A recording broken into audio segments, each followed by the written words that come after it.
Okay, so now we're going to add functions and determine their domain. So the original notation would look like this, as f plus g of x.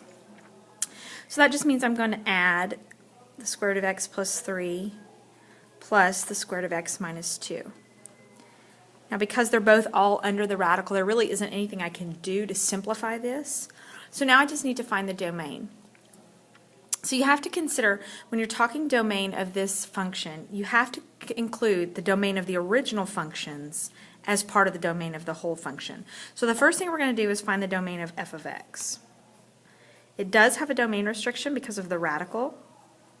And if you remember before, we just take what's underneath the radical and set it greater than or equal to 0, which means in this case x has to be greater than or equal to negative 3.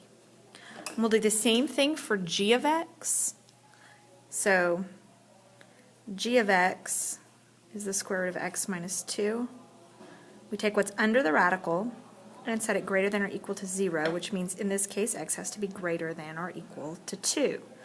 So if I put both of those things on a number line, there's my negative 3 and there's my 2. So this would be negative 3, and it would shade to the right. And this would be 2, and it would shade to the right.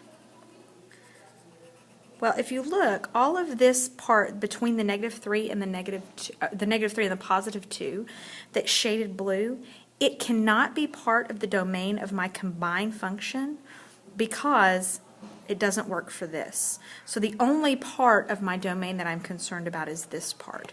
So my final domain for my function is going to be included